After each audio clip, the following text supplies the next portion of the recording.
Hi guys, welcome back to Mighty Smooth Swings. I know it's been a hot minute, honey, but it's been actually like a month since I posted. But as you guys know, if you've seen my last video, I had my nephew with me and he was my #1 priority. I wanted to make sure that I was paying attention to him and making sure that I was helping him out with whatever he needed. And I will give you guys an update on him later.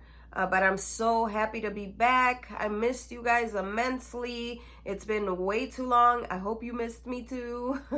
But let's just jump right into today's video. And I want to share this story of when I used to hang out with this gang that used to live like down the street from me in North Chicago.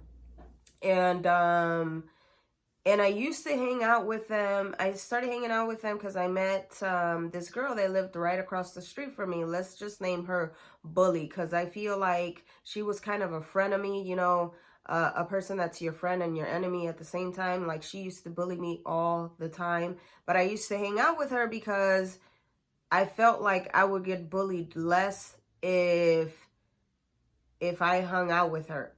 At least that was my logic around at that time, you know. And her brother was in the gang, so we used to go and hang out with them all the time. I'm not gonna say the name of the gang. So we used to go over there all the time. We used to drink, we used to smoke, we used to listen to music and just hang out and just talk crap.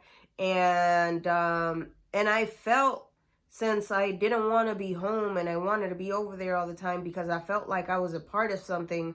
I felt like I was being supported and listened to, and I felt like I'm a part of some sort of new family, and I enjoyed being around them, that I started going over there by myself. And they never did anything bad to me. Like, they never tried to convince me to do anything negative or anything like that. So I really thought that they were really good people to be around.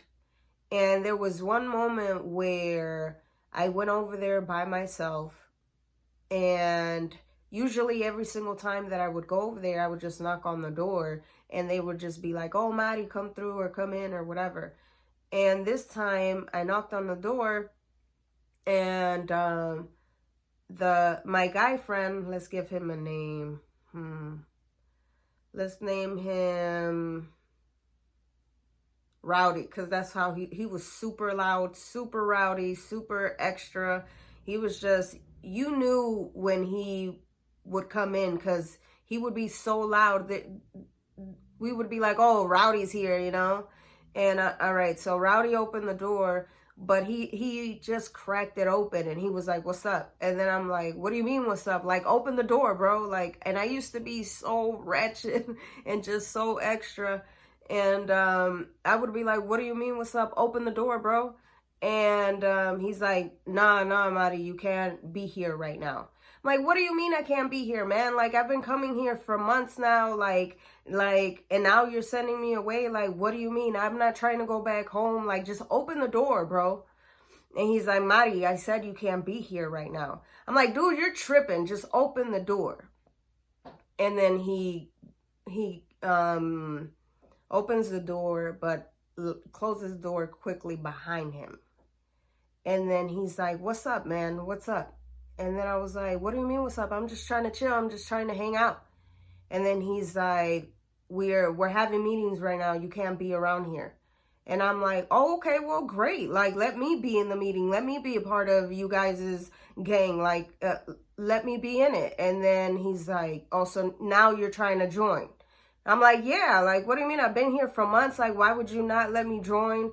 And then he's like, and he just looks down at his feet and shakes his head, and he's like, "Why are you trying to join?"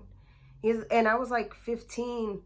He's like, "You're only 15 years old." He's like, "You think you really want to be a part of this world?" And I'm like, "Yeah, like, why would I not be? We just been chilling, with smoking." You know, it was so naive and so little and young. And then he's like, "Look, Mari, you have no business in this world." He's like, you have no idea the things that they're going to make you do, the things that you're going to have to do, the things that you're going to have to deal with even trying to get involved with us. And then I'm like, man, you're just talking a lot of crap. Like, let me join. Like, I'm not scared, whatever, right? Just being a hothead. And then he's like, oh, okay, so you trying to join? And I'm like, yeah, let me join. And then he opens the door and he's like, look. And I take a little peek at what's going on. And they're in the living room. It's like 7 dudes in the living room sitting down, and there's a girl in there giving them knowledge, if you know what I mean. And then he's like, you ready to be that girl? And then I look down at my feet and I'm like, yo, she's a part of it? She's a part of y'all? Like, she's a part of this? Like, what do you mean? Like, and then he's like, yeah, you ready to be a part of that world? He's like, because there are going to be moments and missions that you're going to have to do that they're not going to feel right to you, but you have no choice but to do them because you're already in this life. And then he's like, you ready to be in this? Like, because if you're ready to be in this, then you might as well hop on somebody's. And then he closes the door. And then he's like, so what's up? And then he's like, and I don't say anything. I'm like scared and in shock, you know? I was like, I can't believe I just seen that. And then he's like, he shakes his head and then he's like, Mari, go home, man. You don't belong here. Go home. And then I was like, all right, I'm going home. So I went home, and a couple days later, it was during summertime. A couple days later, I come back with Bully, and we're in the backyard, you know, drinking and smoking, and we're listening to music, and it's really loud, and it's like 10 of us out there just shooting the shit, just talking crap. And there was an alley in the back, and out of nowhere I just see this little like rusty square red car pulling up super slow. And then all of a sudden I see like them putting the windows down, and I notice that everyone else starts running, but it doesn't click to me yet, right? And then everything, like I freeze because I start hearing loud banging. And I see everyone running, and I see that they drop their drinks, and the music like they bumped into it, and it fell, and everything was going so slow motion for me because I was so terrified, and I literally froze. And all I saw was this dude pull a gun, like with a gun, and just starts blasting, right? But I'm so scared that I don't move. And all I hear is, Mari, run, Mari, run. And everybody runs into the house, and I'm the only one standing outside because I froze because I was so scared. And I remember thinking in that moment, like, damn, like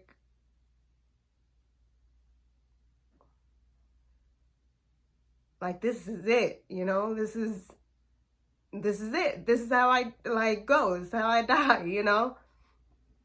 And then I see the car sped off, and then, but I'm still so in shock. And then Rowdy comes out, and he's like, Mari. But the music is still like going. And I can just see him in front of me, just moving his mouth, just moving his lips. And then he's like yelling, but I'm like in shock. And he's like, Mari, shaking me. Mari, like shaking me. And then he's like, you're okay. You didn't get hit. You're okay. And I swear I dropped to my knees and I started crying. And I was so unbelievably scared, and I couldn't believe that I did not get hit. And I went home that day and I sat on my bed and I was just like, what in the world just happened? And I never went back.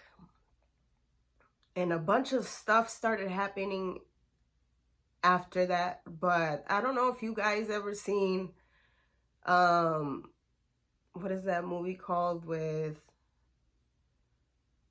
Ice Cube, Boys in the Hood, where he's crossing the street and he literally disappears, like he starts disappearing.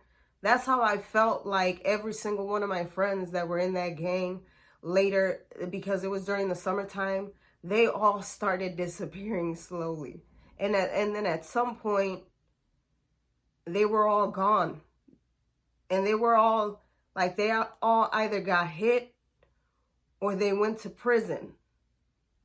And I want to share that story because be there for your children, man. Like, the reason why I was over there was because I didn't feel I would prefer to be out there and hanging out with gangs and being in that environment, because I didn't feel the support and love of my family at the time, or I felt abandoned, or I felt like nobody was listening to me or hearing me out. So if you have children, be there for your children so they don't have to go and be in those environments. If you are a young adult still in those kind of environments, get out, man, because I promise you that kind of environment only leads to two places, and that's either in prison or in jail.